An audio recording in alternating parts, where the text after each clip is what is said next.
Welcome to Behind the Servants. Today we're going to be taking a look at the latest in Fate's Monster Girl innovation, Biscione. The Biscione is a snake that appears in the heraldic imagery of the Visconti family and has since been a symbol synonymous with the city of Milan. Biscione, meaning big grass snake, appears as a serpent usually blue, curved 9 times around and with a red person or child in its mouth, and wears a crown atop its head. Medieval heraldry was used to show what affiliations you had and as symbols of noble families. Biscione was the heraldic image of the Visconti family of Italy. The Visconti originally governed over a land called Unguaria, which gets its name from the Latin unguius, meaning serpent. Being the rulers of the land of serpents, while incredibly metal, seemed less noble and more sinister to the Visconti. And so in the 14th century they came up with a story to explain the heraldic imagery. A man called Boniface married the Duke of Milan's daughter, Bianca, and the two had a son together. However, Boniface is called to fight the Saracens, or Muslims, in order to defend his country. During this time, a massive serpent kidnaps and devours his son. When he returns from the war and learns what happened, he hunts down the snake by following its trail back to its lair, and then he forces the snake to vomit, choking it to death in the process. His son had miraculously survived the ordeal. Now, this origin is openly made up way after the fact and so should not serve as a proper origin point, though it does make for a nice classical fairy tale. A different and more likely story is that the serpent present is meant to represent the serpent of Moses.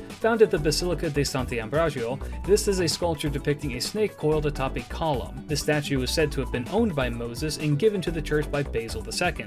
This serpent is believed to be able to repel disease if prayed to, keeping with ancient Greek beliefs, and is said to be a herald of the end time, as the snake is believed to yet live, and if it ever moves off the column, the end is nigh. Biscione is also associated with the biblical tale of Jonah and the whale, with the whale instead being treated as a sea monster. This also keeps with ancient Greek traditions of the ambiguous sea monsters known as cetus, from which whales get their scientific name, cetaceans. They are not explicitly whales in these myths, but closer to sea monsters. As such, the portrayal of Jonah instead being swallowed and vomited out by a massive snake is also possible. The third, and my preferred tale for her origins, is that she was added to the heraldry after a member of the Visconti family was preparing for a battle. The unnamed member took up their helmet and before they put it on noticed something inside. It was a venomous snake. The two looked at each other but didn't strike. The Visconti reached into the helmet and gently picked up the serpent and placed it kindly upon the ground where it slithered off. This encounter inspired the Visconti, who then had the snake symbol added. And that is Biscione in the books. For more longer content like this, check out the Behind the Servants playlist, and while you're there, subscribe.